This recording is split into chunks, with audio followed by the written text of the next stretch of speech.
Hey, what's going on, everybody? Back with another how-to. Today we're going to be reviewing jack points for floor jacks and jack stands on this first gen Buick Lacrosse. Now this should fall in line with any 2005 to 2009 Buick Lacrosse, so let's get into it now.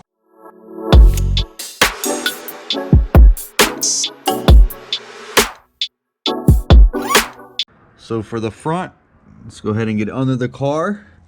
We're going right on the center of this aluminum subframe. So let me see if I can get you guys a little closer.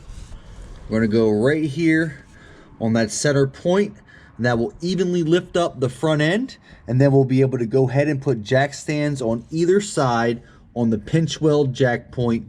So let's go ahead, get a floor jack right here, and we're gonna go ahead and start jacking right from that subframe. All right, so we have our floor jack here. So I'm gonna go ahead and center it right underneath of that subframe, so hopefully we can see where we're at, but go ahead and start getting this thing jacked up. And as you can see, the front end is starting to evenly come up.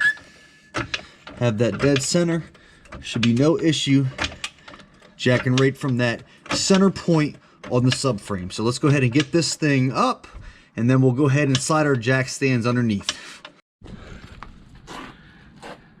All right, so you can see we got that front end lifted up with the floor jack. So now we're going to come right over here next to the front wheel, and if you look, the side skirt has a mark right there, this little arrow pointing right to where the jack point is. So it has the square cutout. Take our jack stand here, we're just going to put it dead center right there on that pinch weld, and then we're going to go ahead and lower the floor jack, and then we'll have this resting safely. All right, so both jack stands are in position on the jack points at the pinch welds on the side. So let's go ahead and lightly let go of this floor jack.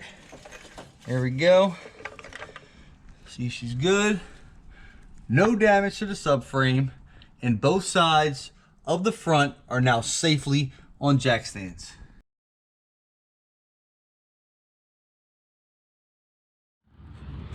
All right, so if you come under the car, you can look dead center at the rear subframe, and right here on this flat spot, we can use a floor jack to jack on the subframe to lift the rear up evenly and without damage anything, and then we can put the jack stands on each side on the jack point pinch weld. So here is the rear mount I'm talking about. This is right where we're going to put our floor jack, and we're going to use that to get the whole rear lifted up in unison to get the jack stands under the car.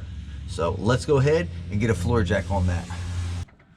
All right guys, so I'm sliding the floor jack right under. I even have like a little microfiber just to protect the metal on metal contact, because this doesn't have a pad on it, unfortunately. Let's see if we can get in here. It's dead center, right on that mount I showed you. There we go. So all we're gonna do is get this high enough to get the jack stands on either side, and then we'll be able to go ahead and drop the car right onto the jack stands and roll this floor jack right out. All right, and if you look right next to the rear wheel, you'll see a little square cutout of the side skirt right where our pinch weld is, this metal pinch weld for the jack point. So that's where we're going to put our jack stands. You can literally just slide it right under, center it on the jack stand, center it on the pinch weld, and that's what we're going to be lowering the car onto to rest onto the jack stand. All right, and now you can see we have each side with the jack stand on the pinch weld jack point right by the rear tire. So we have this safely on jack stands without having a jack on the rail or on just the rear subframe.